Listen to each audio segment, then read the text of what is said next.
guys more than meets the eye review.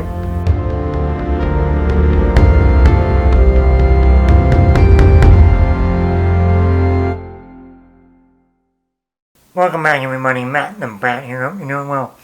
So we have a new Transformers movie coming out this Friday, Transformers Rise of the Beast. Supposed to be kind of like another, maybe a new trilogy. This is set in the 90s, so it's kind of maybe a prequel to the Shia LaBeouf, Michael Bay Transformers, but a sequel to Bumblebee that was set in the 80s, that came out in 2018. It's kind of like right in the middle. I'm looking forward to it.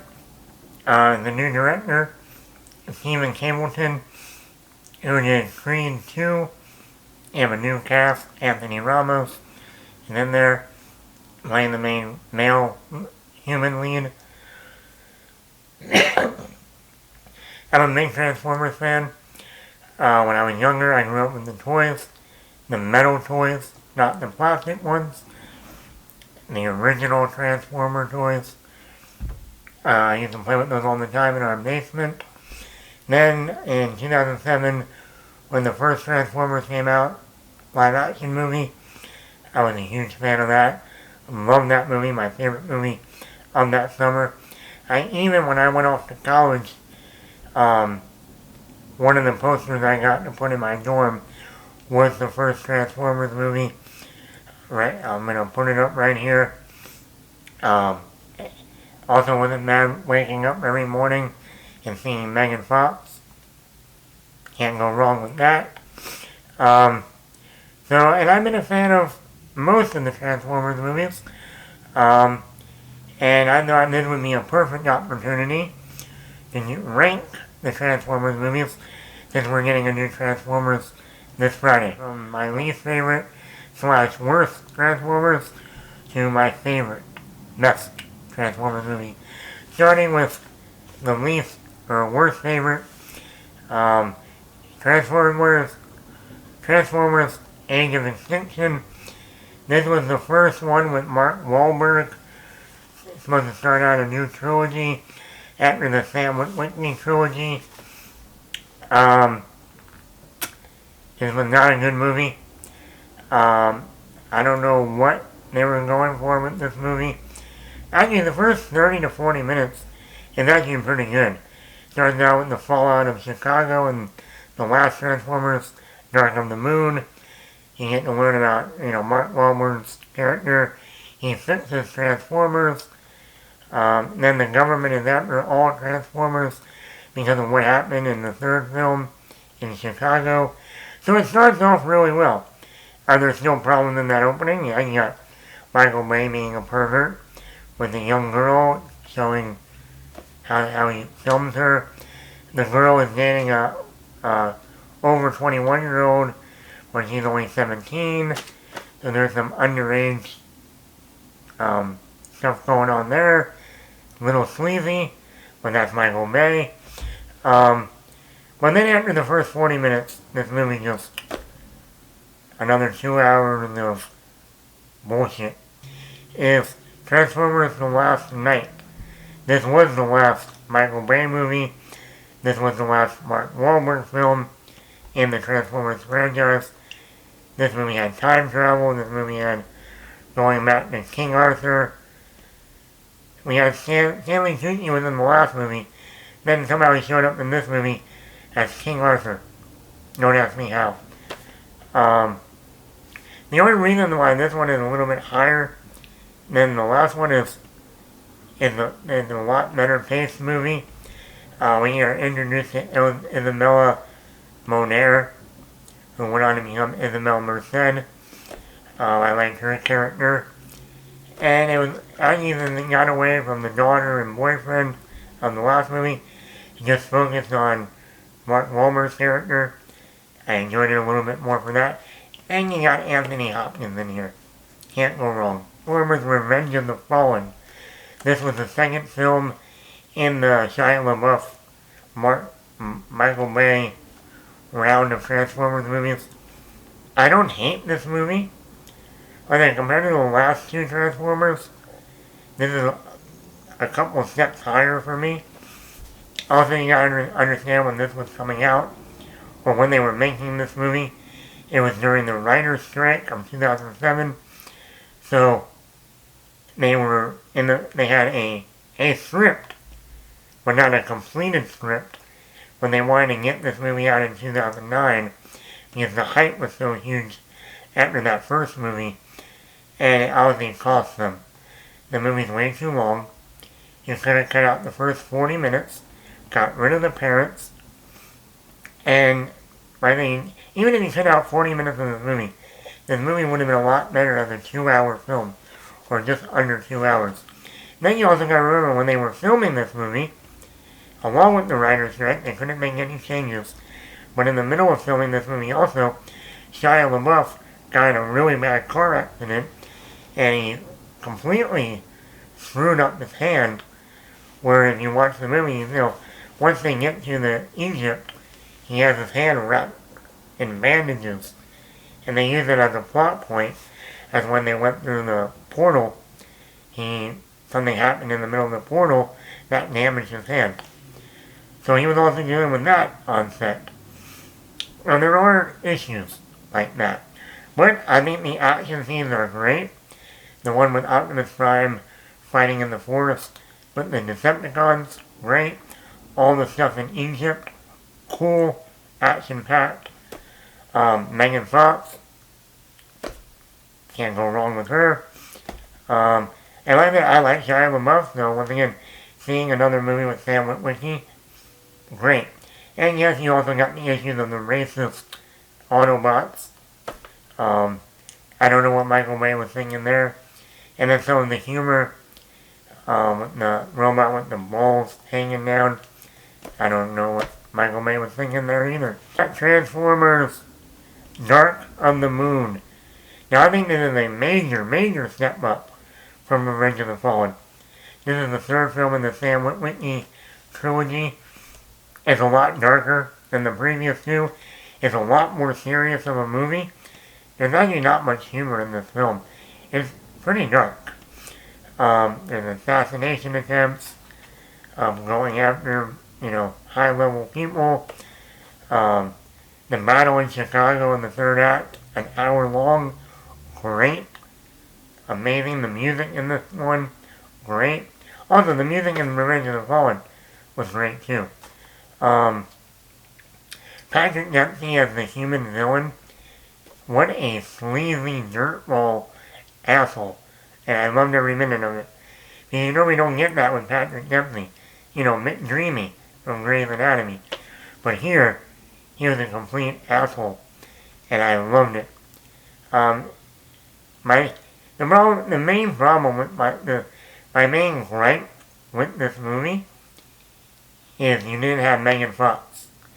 If people remember, Megan Fox was supposed to be in this movie. She was contracted for 2 more films after the first one. She was even doing promotional photos before they started shooting with her in like a race car outfit.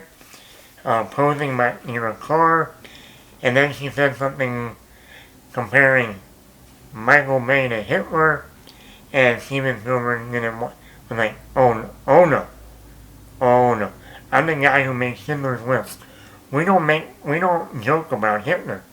And he had her fired before they started shooting, and that's where the movie. Sam Witwicky with a new girlfriend, but all the characteristics of her are still Michaela, Megan Fox's character. She's into cars. She works for a car dealer. The dog is still the same dog, but with a different girlfriend. So to me that was bad writing. And it wasn't fulfilling at the end when Sam proposes to her. It would have been more fulfilling if it was Megan Fox, because we've had 3 movies with their love story. So, that's like my main gripe with the film. He didn't have Megan Fox. That would have completed the Sam Witwicky trilogy but also the Sam and Michaela love story. The movie that everyone thought was going to be shitty, a spinoff, Bumblebee, and Bumblebee was excellent. Haley Steinfeld was great in the role. This is a more character-driven story. It's the shortest movie in the whole Transformers franchise, only an hour and 48 minutes. You can make a great Transformers movie and be under 2 hours?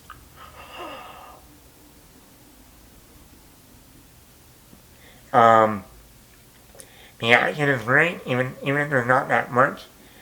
John Cena's good in the role. And I like how this focus on character. There's not that many characters in this movie. There's Haley Steinfeld, her sort of friend, guy friend. You got John Cena, the military guy, and her family, her mom, stepdad, and little brother. That's it. And 2 bad Transformers. That's it. And Bumblebee.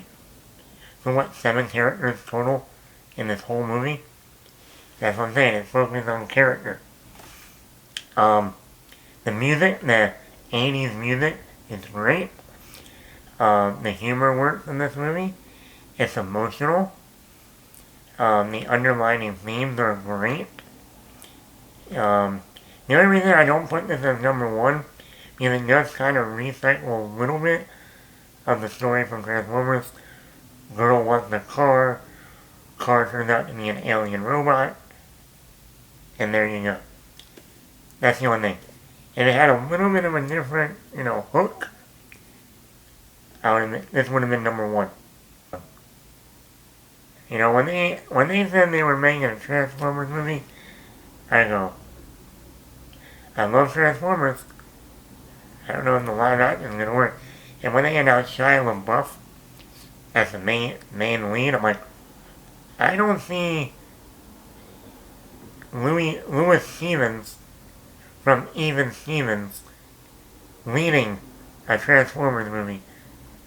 I don't see the kid from iRobot cracking jokes and the sidekick leading Transformers. And we got this girl named Megan Fox, never heard of her. We got Tyrese Gibson, only known for Too Fast, Too Furious at the time. And we got Josh Duhamel, the guy from Win a Date with Tad Hamilton. Really? Really? Oh man, this one's gonna be awful.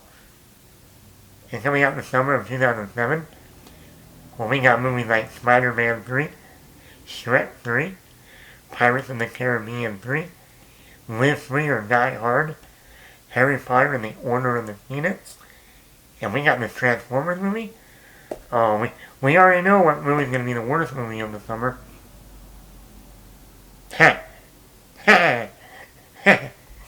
Now we look back at 2007 and we go, oh boy, man, were we wrong. Let's see, Spider-Man 3. Oh, one of the worst Spider-Man movies ever made. Oh, Shrek 3. The worst Shrek movie ever made. Oh, Pirates 3. I enjoy Pirates 3, but it's not the first 2 Pirates. Oh, yeah.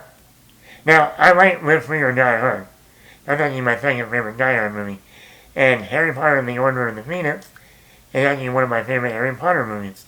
So those are okay. But, oh, Spider-Man 3. Oh, Shrek 3. Oh, Pirates 3.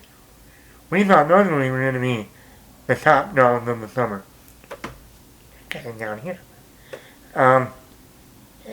And of course, like I said, I love that first Transformers. The music is great.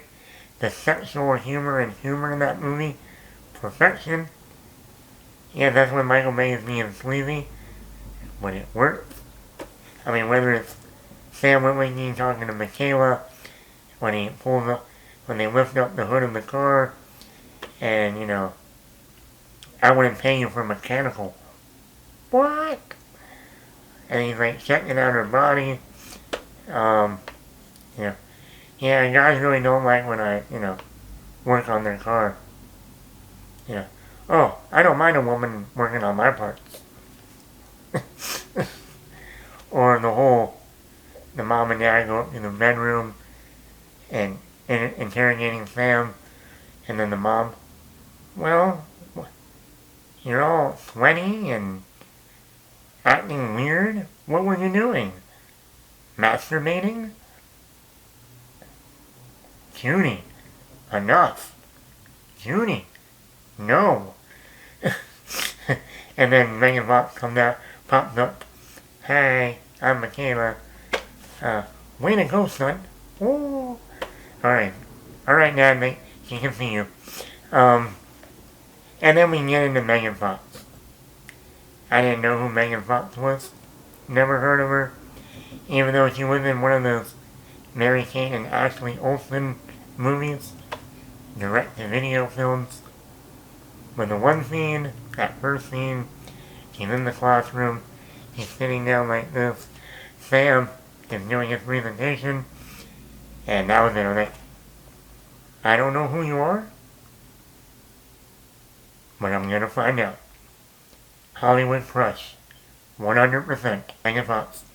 Bye bye, Machine Gun Kelly. Adios. Action scenes were great. The special effects look great, and they still do.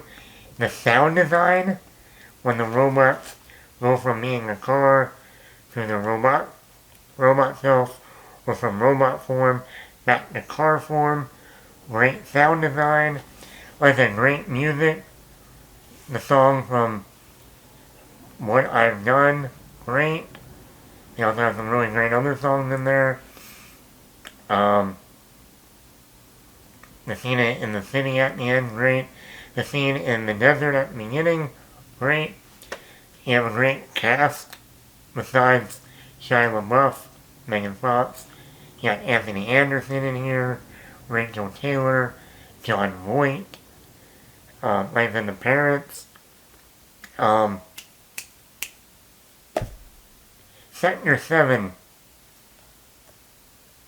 Him. So anyway, you have a great ensemble here. You have great action. Great summer movie. It was a great blockbuster summer movie. It had action. It had romance. It had humor. It had great special effects. Great sound design. Great music. It was a little bit over, under 2.5, 2 hours and 15 minutes. Perfect. Had all the ingredients. Something new. Something fresh. And I love watching it. What is your favorite Transformers movie? Are you looking forward to Transformers Rise of the Beast this Friday? Are you a fan more of the Bumblebee movie? Let me know in the comments below. Matt the Bat here.